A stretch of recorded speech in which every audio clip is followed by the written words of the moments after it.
Hola chicos, buenas noches, bienvenidos a este rincón del cinéfilo y hoy os voy a hablar de una película que acabo de ver esta noche por segunda vez porque no podía evitarlo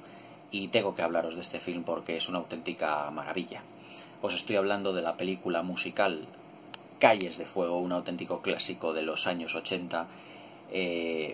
y una película que te pone los pelos de punta a la mínima, porque la verdad es que está llena de canciones inolvidables, de canciones pop muy del estilo de los 80, aunque con una ambientación muy distinta, que fue filmada por el director Walter Hill en 1984, con unos jovencísimos Michael Paré, Diane Lane y Willem Dafoe. Os voy a hablar un poquito del director porque es bastante desconocido y a lo mejor esta película vosotros no la conocéis, ya que yo la había conocido desde ya bastante tiempo, pero no la había visto muchas veces. La vi en televisión cuando era pequeño, pero la verdad es que no le saqué todo el jugo que la película merece. Y ahora la he adquirido en Blu-ray en alta definición, además de segunda mano, por un precio de 2,50 €, muy baratita me ha salido, y he descubierto una auténtica joya del cine de los 80 y una auténtica joya del cine musical. Una película que os recomiendo fehacientemente. El director Walter Hill, el director de esta maravilla de film, es uno de los más conocidos porque formó junto a Francis Ford Coppola, a Martin Scorsese, a George Lucas, a Steven Spielberg, Brian De Palma y John Milius, aquella nueva generación del cine de finales de los 60 y principios de los 70 que dio un vuelco por completo al Hollywood de la época. Ese Hollywood, nuevo Hollywood, que luchaba por abrirse camino al margen ya de los clásicos y al margen del cine de los grandes estudios, que ya estaba en decaimiento en aquella época, pero que poco a poco iría floreciendo ya a principios de los 90 y ya con una mayor intensidad a partir del nuevo siglo XXI. Walter Hill fue un director que fue ayudante de cámara de Woody Allen durante los años 70, finales de los 60, y cuya obra está profundamente muy influenciada por el cine de John Ford y más por los westerns tipo Centauros del Desierto, La Diligencia, Fort Apache, La Legión Invencible, y que esta película también bebe de esas fuentes del western de aquellos años, fundamentalmente dirigidas por John Ford. Walter Hill es un director que hoy en día ha caído casi prácticamente en el olvido, como muchos otros directores, como por ejemplo Brian De Palma, que ya poquito hace en el cine, ya se dedica únicamente a labores de guión o incluso a películas hechas para televisión. Lo mismo ha ocurrido con este director, Walter Hill, que Hollywood le ha dado prácticamente la espalda, pero que siempre ha sabido realizar films de culto como Los Amos de la Noche del año 79, como Límite 48 horas con Nick Nolte y Eddie Murphy, un Eddie Murphy previo a Superdetective en Hollywood, y nos deleitó en el año 84 con esta maravilla de película musical, una auténtica joyita del cine de los 80 que no tiene en absoluto desperdicio. En esta película, fantásticamente dirigida, nos volvemos a encontrar con la típica figura muy similar al John Wayne de Centauros del Desierto, que es como el héroe solitario, como el lobo solitario, es decir, esa persona que aparece siempre, o ese héroe que aparece siempre cuando realmente se le necesita y que tiene que realizar una labor, ya sea liberar a una persona en peligro, liberar a un pueblo de los indios, de matones, de moteros. Siempre está cuando se necesita, siempre aparece en los momentos más oportunos y más inoportunos para los malos del film, y que tiene una profunda nostalgia, un profundo sentimiento de soledad, que siempre está necesitado de cariño y de amor, pero que su condición de hombre solitario pues le impide tirar por el camino del amor, el camino del romanticismo, pero que siempre su historia está llena de ese aura de romanticismo, de nostalgia, como de misterio que le rodea constantemente y en todo momento. La película, os diré también que es una película completamente atemporal, ya que no se sitúa en ninguna época de nuestros últimos años 80, los años 60, 50, que sea realmente conocida, ya que inteligentemente la película comienza con el logotipo de en otro tiempo, en un lugar determinado, en otra época. Es decir, nos encontramos una película cuya estética es claramente de los años 80, pero que si nos fijamos en la dirección artística, los coches, los decorados, las vestimentas de los extras, de los protagonistas, los peinados, los maquillajes, sus comportamientos, derivan mucho más del cine de los años 50 sobre todo, por ejemplo, en la ambientación, esa ambientación tipo gris que vimos, pero no es claramente de los años 50, sino que también está un poquito remezclado con ese cine negro de los años 40, incluso con la estética, en lo que se refiere a la música y a la puesta en escena de los números musicales de los años 80. Es decir, es una hábil mezcla ambiental de una serie de modas y de estilos que se llevaban o que eran puntales en diferentes décadas y en diferentes épocas del siglo XX. Los micrófonos, como podéis ver, de la protagonista Diane Lane, es un micrófono puramente de los años 50, la forma es de los años 50, pero en vez de salir del techo, como era en los años 40 y los años 50, parte siempre del suelo, es decir, una clara referencia a los años 80. De ahí que la película sea claramente atemporal, no está fijada en ninguna época en concreto, lo que le hace muchísimo más moderna y le da un carácter mucho más moderno, mucho más atemporal, mucho más, por así decirlo, duradero. La película, aunque realizada en el año 84, no ha envejecido en absoluto, y verla hoy es un festín audiovisual maravilloso. Es una película muy desconocida para el gran público. Yo la conocía, como os he dicho, hace ya tiempo, pero que la he vuelto a redescubrir por completo hace escasamente pues un par de meses que me la compré, y ya la he visto varias veces, porque es una película hecha única exclusivamente para el cinéfilo, para ese gusto por el cine bien hecho, por el cine bien elaborado, una historia bien resuelta, con unos personajes muy bien construidos, muy bien presentados y en todo momento nostálgicos. La película también es un canto a la nostalgia totalmente sincera, a la estética, al modo de comportamiento de los personajes de los años 40, de los años 50 y también de los años 80. La sinopsis es muy sencilla. En una ciudad, que no sabemos cuál es, evidentemente, es en un lugar determinado, en otra época, como os ya he dicho anteriormente, pues está como cantante de un local Ellen Aim, interpretada por Diane Lane,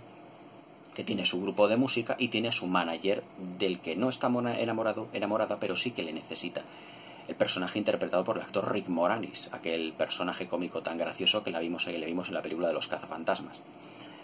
Y que de repente en esa ciudad aparece un grupo de moteros comandado por Willem Dafoe, que secuestra, y no me extraña que la secuestre, porque Diane Lane estaba con un bomboncito en aquella época, secuestra a la chica, a la cantante, y es llevada a uno de los suburbios, a una zona como muy industrial de todo lo que es el complejo de la ciudad, que parece, ya os digo, más de los años 50, pero con una estética marcada de los años 80. Y entonces en escena aparece pues como ese lobo solitario, ese héroe, que aparece cuando se le necesita, interpretado por un jovencísimo también Michael Paré, que fue novio de la cantante en un pasado y que siempre le ha dejado ese pozo, ese resquemor de que qué es lo que hubiera ocurrido si yo hubiera seguido saliendo con esta chica de la que estaba muy profundamente enamorado. Entonces la película pues es todas las aventuras, todas las secuencias de acción, un cine muy rápido, muy bien montado, muy bien filmado, de todos los desvaneos y aventuras y escarceos que tiene Michael Paré hasta llegar a dar con Diane Lane, y volver a recuperarla o volver a llevarla a la ciudad, y su enfrentamiento con el jefe de los moteros, interpretado también por otro jovencísimo Willem Dafoe. La verdad es que el argumento de la película es bien sencillo, pero como os he dicho, el director Walter Hill siempre se basaba en los clásicos filmados por John Ford, y esta película tiene ecos de Centauros del Desierto, ya que también en ambas películas, tanto en esta, en Calles de Fuego, como en Centauros del Desierto, aparece el héroe solitario cuando se le necesita, es decir, cuando tiene que rescatar a la chica de turno. En este caso era Natalie Wood en Centauros del Desierto, en este caso es Diane Lane. La película tiene muchísimas semejanzas con Centauros del Desierto en lo que se refiere al protagonismo que tienen los decorados, el protagonismo que en Centauros del Desierto era el Monument Valley, pero aquí ya no es el desierto, sino que es una especie como desierto urbano, es decir, son zonas industriales, zonas que son como naves industriales, almacenes, fábricas, todo iluminado de una manera como muy futurista, porque la película ya os digo que es atemporal, y que tiene reminiscencias del pasado del director, ya que él estuvo trabajando también en una fábrica industrial cuando era joven para costearse los estudios de director. Por lo tanto, pues es como si fuera como una vuelta nostálgica a los inicios y a la juventud del propio director. La verdad es que la película tiene una fotografía maravillosa, es uno de los aspectos que más destaca, ya que todos son luces de neón, carteles muy iluminados, tipo años 50, tipo años 80, todo muy hábilmente mezclado, ya que hay secuencias donde la multitud que quiere ver a ella, a la cantante, a la que secuestran prácticamente cuando está dando un concierto, pues todo lo que son sus fans, todos los que están viendo el concierto, están todos vestidos de los años 50. Las rebecas, las faldas, los tacones, las chupas de cuero de los chicos, las zapatillas deportivas, los zapatos, los vaqueros. Es completamente deudora de los años 50. Por ejemplo, la vestimenta de Michael Paré en muchos aspectos nos recuerda al James Dean de Rebeldes sin causa, ya que también el personaje suyo, además de ser como un lobo solitario, una persona muy solitaria, también es un rebelde en sí mismo. Es un chico muy poco convencional, es un rebelde en sí mismo, es una persona que no está contenta ni a gusto en un lugar determinado, siempre le gusta viajar de un lado para otro, siempre le gusta estar moviéndose continuamente y no establecerse en un lugar determinado para rehacer su vida o por lo menos enfocar o encauzar su vida. El personaje, al igual también que Centauros del Desierto, como el personaje de John Wayne, pues ha pertenecido al ejército, pero fue expulsado del mismo. El personaje de John Wayne de Centauros del Desierto, acordaros que era un excombatiente de la guerra de secesión norteamericana. Y aquí es otro punto en común que tiene con el personaje de Michael Paré, que se llama Tom Cody. Ahora os comentaré también una semejanza que tiene con cierto videojuego esta película. El personaje de Diane Lane, una actriz jovencísima en ese momento, que por aquel entonces no llegaba ni a los 20 años, interpreta pues a una cantante de música rock.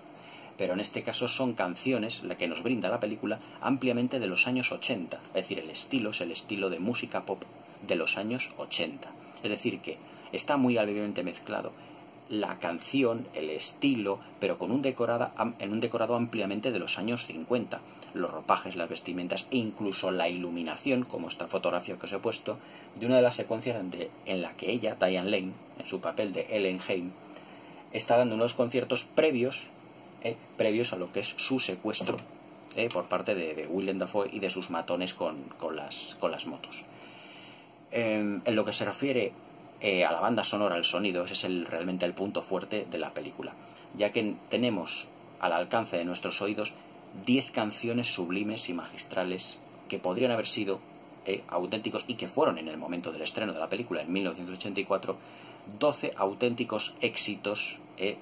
discográficos realmente soberbios. Diane Lane no canta en esta película, el grupo que canta es Fire Inc., no me acuerdo ahora del nombre de cuál era la cantante, pero son unas canciones soberbias, sobre todo la del principio y la del final, que interpreta Diane Lane subida al escenario, que se llama Nowhere Fest, que realmente es soberbia, de un ritmo atronador y muy marcado. Y prácticamente la película la canción del final, que se llama, si no recuerdo mal el título, era Tonight What It Means to Be So Young, es decir, que significa, esta noche significa lo que es ser joven, lo que es todo un canto nostálgico a aquella época de los 80, visto desde el punto de vista nuestro de aquí ya del siglo XXI. La película es un canto a la juventud, a la alegría, a la nostalgia, a una serie de maneras y de forma de ser de la juventud, que tiene muchos puntos en común con Fiebre del sábado noche y también con Gris, el clásico de Olivia Newton-John y John Travolta. Ahora, eso sí, esta película es un poco más oscura, un poco más cruda, no es tan amilbarada y tan azucarada como Gris, ni muchísimo menos, pero para mí el personaje de Michael Paré y Diane Lane en esta película tiene todavía muchísima más química que que la pareja formada por John Travolta y por Olivia Newton-John, que también tiene muy buenos números musicales, pero aquí son cantados, ampliamente cantados. La fotografía, como os he dicho, es otro de los puntos fuertes, además de la banda sonora, ya que todos son ambientes sórdidos. La fotografía es prácticamente todo desarrollado por la noche, con la dificultad que ello entraña en lo que se refiere a dirección y lo que se refiere a filmación, a planos, contraplanos, a planos medios, a planos secuencia de la película, ya que realmente lo que es iluminar secuencias grabadas de noche es muy complicado, pero Walter Hill le saca todo el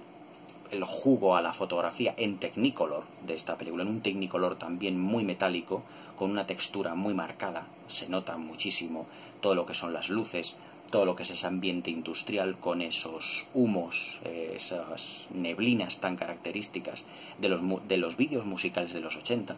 porque también la película pues también apela a muchas veces a ese tipo de videoclips que veíamos en los años 80, donde lo que estaba más presente pues eran pues esas neblinas, esos ambientes sórdidos, esas penumbras, todo jugando con juegos de luces en todo momento. Hay una secuencia de los protagonistas cuando consiguen rescatar a Diane Lane de las garras de los motoristas comandados por Willem Dafoe, que llegan a una zona ya cercana a la ciudad, una vez rescatada la chica, una vez rescatada Diane Lane, en el que hay unos juegos de luces que, en lo que se refiere a utilizando también coches tipo años 40, tipo años 50, que junto con todos los colores de los atuendos de la gente que hay por la calle, retratando siempre los ambientes sórdidos, suburbanos, rurales, también de las afueras de las ciudades, le da todo como un ambiente discotequero de discoteca de los años 80 y de videoclip de los años 80, que es que no tiene precio. La película es vista hoy en día, es un auténtico canto a la nostalgia de ese cine, de esa clase de cine sórdido, de personajes truculentos, pero siempre con un halo hasta cierto punto de inocencia, hasta cierto punto de nostalgia, que tenían estas estupendas películas realizadas durante la década de los 80.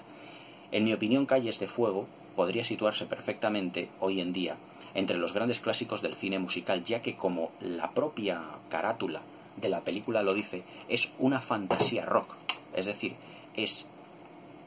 como un sueño que tiene el protagonista sin serlo, porque no lo es en absoluto la película, es una historia completamente desarrollada, pero podría haberse también filmado como si fuera como una especie de sueño etéreo del protagonista o incluso de la cantante, ya que también tiene momentos en el que se está desarrollando la acción, pero hay música de fondo, pero música pop, música muy rockera, que va ambientando el ritmo y que parece que los personajes se están moviendo como al ritmo de la música en todo momento. Es decir, el montaje, la acción, las persecuciones, las secuencias de acción, los disparos, los motoristas, todos se mueven, parece, al ritmo de la música rock que hay en esta película. La música, en algunas canciones, es como si cogiéramos una coctelera y metiésemos los mejores música rock de los años 50 y la música pop de los años 80, la removiéramos y el resultado nos saldría la banda sonora de esta película maravillosa e inolvidable. Yo os digo que la he descubierto hace relativamente poco y en ella he encontrado muchísimos aspectos para comentar, no solo lo que se refiere a la ambientación, en lo que se refiere a las interpretaciones, en lo que se refiere a ese como canto a la nostalgia de una clase de cine que ya no se hace. Yo, por ejemplo, cuando en los años 80 yo era niño y oía a mi padre decir de las películas musicales de los 50, ya esta clase de cine ya no se hace, hoy en día y tristemente podemos echar la vista atrás y podemos decir que las películas de los 80 tenían un estilo de filmación, una inocencia en sus personajes, aunque fueran ambientes y temas truculentos, que ya por desgracia no hay en el cine de hoy en día. Se ha perdido la gracia, la inocencia, lo entrañable, lo nostálgico que tenía aquella clase de cine, que incluso siendo cine de los años 80 apelaban al cine de los años 50. Hay muchísimas secuencias, por ejemplo, que nos recuerdan al cine negro de los años 50. En los coches, por ejemplo, los protagonistas, cuando rescatan al personaje de Diane Lane, se fugan en una especie como de Cadillac, de ser de la marca Cadillac o de Buick, granate descapotable, el típico coche con las llantas cromadas y los neumáticos por la parte de fuera color blanco, muy deudora de los años 50, que parece que esos coches han salido de aquella época. También lo que son los vestidos, los peinados. Para los cinéfilos hay una secuencia que no es realmente extraordinaria ni clave, pero que sí que nos revela un actor que ha sido importante en la filmografía del director James Cameron de Titanic, y es que el barman de uno de los bares de esta película, de una de las discotecas de esta película, es un jovencísimo Bill Paxton, un actor que hace relativamente pocos años falleció, pero que le recordamos todos por ser uno de los soldados, por así decirlo, uno de los soldados más miedosos de la película de Aliens, El Regreso, y por también ser aquel buscador de tesoros de la película Titanic, que está al principio de la película, y el que quiere descubrir el diamante, la joya del mar. Aquí le vemos con un tupé muy a los años 50, haciendo de barman, con una soltura y una gracia que se movía el chaval, que realmente apuntaba maneras, y que 2 años después saltó a la fama con la película de Aliens, El Regreso. La verdad es que las interpretaciones de los actores son todas realmente inolvidables. Michael Paré hace muy de James Dean, su personaje es como una mezcla entre el James Dean de Rebelde sin Causa y el Ethan Ewing, es decir, el John Wayne de Centauros del Desierto. Es una mezcla muy hábil, ya que asistimos a peleas, a disparos, a explosiones, a secuencias de acción en el que él es el protagonista. Pero la mirada, con la interpretación contenida de Michael Paré, hace que su personaje sea inolvidable, sea ese típico lobo solitario. Es un chico alto, muy guapo, con muy buena planta, pero que siempre está cuando se le necesita, como así se despide del personaje de Diane Lane al final de la película.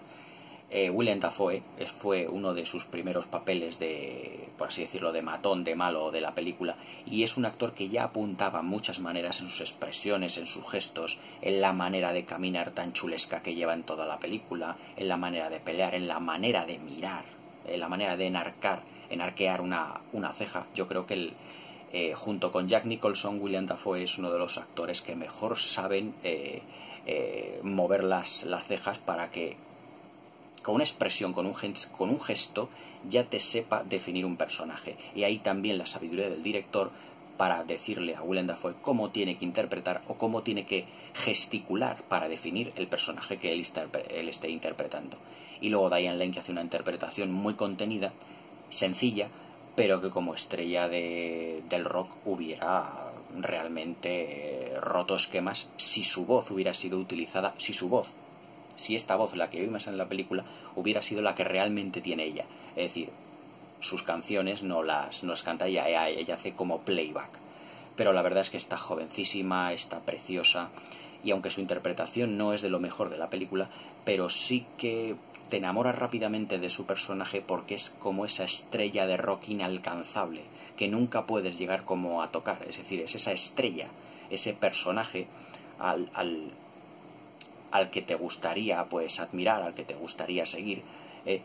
pero que nunca puedes llegar a conocer, nunca puedes llegar a alcanzar. Hay un guiño en esta película al fan más acérrimo, y es que una chica se le acerca, una vez que ha sido ya liberada de los motoristas, se le acerca al personaje de Diane Lane y le dice: yo es que soy una de las grandes aficionadas tuyas, una de tus grandes admiradoras. Y claro, pues Diane Lane al principio pues la desprecia un poquito, pero luego se da cuenta de que para mucha gente las estrellas de rock y las estrellas de cine son como algo como muy inalcanzable, como si fueran como dioses o como diosas, que parece que viven como en otro mundo y que son como una especie como de criaturas perfectas, pero que realmente pues son de carne y hueso, que tienen los mismos anhelos, miedos, debilidades, virtudes y defectos que todos tenemos. Pero que la verdad es que la película en ese sentido refleja muy bien lo que puede significar ser una estrella del rock, en lo que se refiere pues a tener victorias en la vida o fracasos amorosos, o victorias en lo que es o victorias o éxitos en lo que es el mundo del espectáculo y en la carrera. El personaje de Diane Lane se encuentra con un gran caballo de batalla, es decir, o me voy con el amor de mi vida, que es el personaje Michael Paré, a tener una vida completamente desorganizada, pero por amor me voy con él, o me puedo quedar con mi manager, que es el que él está enamorado de mí, aunque yo no lo esté de él, pero sí tener una carrera meteórica en el mundo de la música, para lo cual hace un papel realmente soberbio. Entonces, claro, se encuentran con... El personaje de Diane Lane siempre se encuentra con esa diatriba, con ese caballo de batalla de decir, ¿qué es lo que puedo hacer? Es decir, ahí está, o elegir o el amor de mi vida o el trabajo de mi vida. Es decir, o el amor de mi vida o los sueños. Si tengo que perseguir mis sueños, no puedo seguir el amor de mi vida, lo que provoca pues esa gran lástima, esa gran nostalgia que tienen todos los personajes dentro de este film. Y sobre todo la expresión un plano maravilloso, que es la expresión de Michael Paré en un plano al final, prácticamente al final de la película, cuando ve ella que está interpretando esas maravillosas canciones en el escenario, pero que él, por su modo de vida, no puede continuar con ella. Es la historia de siempre del amor imposible. Esta película es muchas cosas, por eso os la quería comentar. Es la historia del amor imposible, es la historia de la maravillosa estrella de rock inalcanzable, es la historia de un hombre muy solitario que ama mucho y muy intensamente, pero que por su modo de vida no puede estar con su amada. Es decir, es una historia profunda y triste, es romántica a la vez, es bonita, pero tiene ese halo como de melancolía, como todas las historias de amor imposibles. Es una preciosa historia de amor. Es una historia de moteros, es una historia de canciones soberbias, de iluminación. Parece que estamos dentro de un videoclip de los años 80, pero desarrollado como si fuera una película, con esos coches maravillosos de los años 50, el ambiente sordio de las calles, los motoristas que también apelan, por ejemplo, a la película famosa de Marlon Brando llamada Salvaje, que ya fue homenajeada en la película de Indiana Jones y el Reino de la Calavera de Cristal en el papel de Shia LaBeouf, en la interpretación de Shia LaBeouf, es decir, el hijo de Indiana Jones, pero que aquí está reflejado en el papel de Willem Dafoe realmente y magistralmente interpretado. Tenemos a los policías que no sabemos si son los buenos o son los malos, si es una policía corrupta o es una policía que son buenos pero a la vez son malos. Es decir, tenemos todo lo que una película o todo lo que una historia de amor imposible nos puede otorgar. Lobos solitarios, estrellas del rock, canciones inolvidables, estética de videoclip, ambientación de los años 80, vestuario, decorados, coches de los años 50, motoristas de los años 40, apelaciones a los personajes de John Wayne, de Marlon Brando, de James Dean, en un conglomerado fantástico para ver en este film.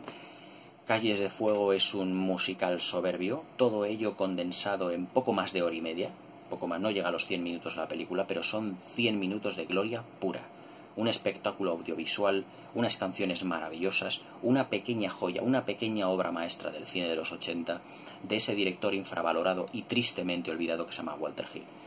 Aunque no la conozcáis, Calles de Fuego es una película para disfrutar, un clásico atemporal, os la recomiendo fehacientemente. Si podéis adquirirla, muchísimo mejor, comprarla, lo que sea. Calles de Fuego es una maravilla, os la recomiendo fehacientemente. Para mí son 5 estrellas esta película. Un final inolvidable y una película para conservar, para ver en 1000 veces, porque tiene todo lo que podáis imaginar. Y aunque no sea una película muy conocida, os la recomiendo fehacientemente. Es un musical, tristemente, de los que ya no se hacen. Corred a por ella porque es un clásico, una pequeña joya del cine de los últimos 40 años y sinceramente si tuviera que hacer una lista de los 10 o 15 mejores musicales, Calles de Fuego estaría dentro de ella. Una pequeña obra de arte, os la recomiendo fehacientemente. Hacedme caso, Calles de Fuego. Hasta mañana.